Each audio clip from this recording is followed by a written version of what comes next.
Hello everyone! Welcome back na naman tayo mga idol. And another video na naman tayo mga idol sa Lumang Barya.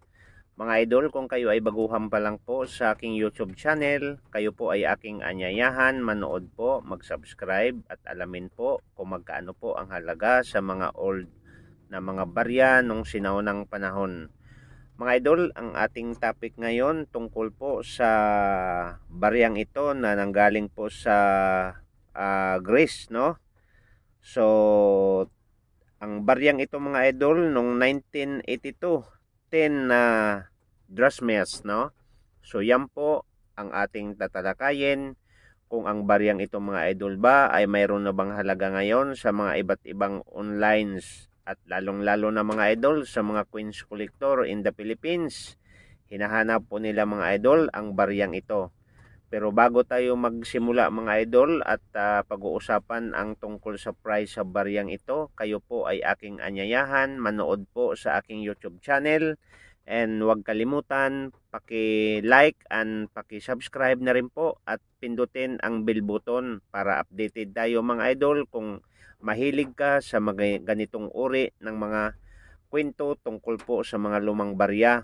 No, baka mayroon kayong ganitong uri ng barya mga idol, ay wag nating kalimutan itabi ng maigi dahil hanggat tumatagal ay tumataas po ang price ng mga barya sa ngayon, no? So, shout out nga pala sa lahat ng mga taga-subaybay sa aking YouTube channel at sa lahat po na nag-like at nag-subscribe. Shout out sa inyong lahat at higit po sa lahat ng mga coins collector na nagsubaybay sa ating YouTube channel. Shout out sa inyong lahat at sana po wag tayong magsawa sa panood at pagsubaybay sa mga iba't ibang kwento sa mga sinaunang barya. Mga idol, punta na tayo at ready na ba tayo manood at makinig po sa baryang ito? Baka mayroong kayong ganitong mga idol. Alam ko mga idol, minsan lang po ito natin nasisilayan ang mga itong uri ng mga barya dahil po ito ay barya galing po sa Greek, no? Okay, so 10 drachmas, no? Okay, so issue po from Greece, period 3rd Hellenic Republic 1974, no? Year po mga idol sa baryang ito ay ginawa po noong 1982 hanggat 2000 po ang baryang ito. Value po 10 drachmas, no? So yan po ang baryang ito. So ngayon mga idol, ang kanyang composition po ay copper and nickel 75%. So another copper and nickels mga idol, another 25%. So lumalabas po ay 100%, no?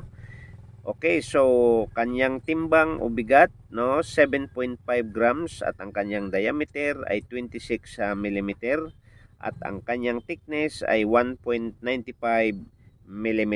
So yan po ang description sa baryang ito. Okay mga idol, saan po siya ginawa?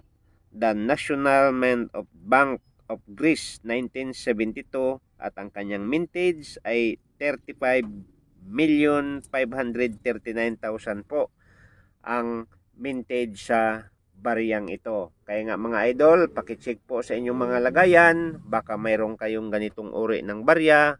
Huwag kalimutan po ilagay sa magandang lagayan dahil po tumataas po ang price ng mga barya na ganito. Okay mga idol, sisilipin nyo mga idol ang halaga po sa price sa baryang ito doon po sa ebayph.com,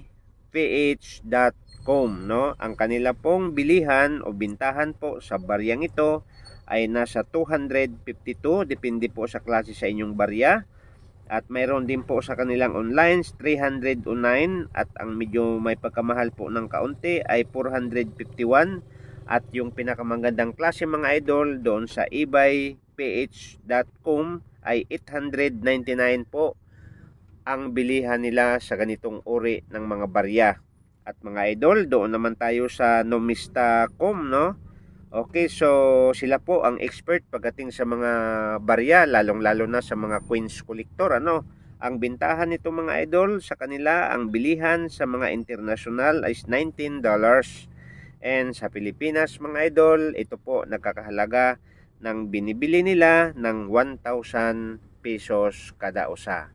So yan po mga idol, sana po kayo pa'y nagugustuhan ninyo ang aking ginawang video, no? So huwag kalimutan mga idol, hinihilingin ko lang po ay mag-like na po at mag-subscribe sa ating YouTube channel, Bagong Pilipinas, Old Queen TV. So thank you so much at sana po huwag tayong magsawa sa panood sa aking YouTube channel. Suportahan ninyo mga idol para makipagsabayan tayo sa mga international na mga YouTuber. So thank you so much and see you again the next video mga idol.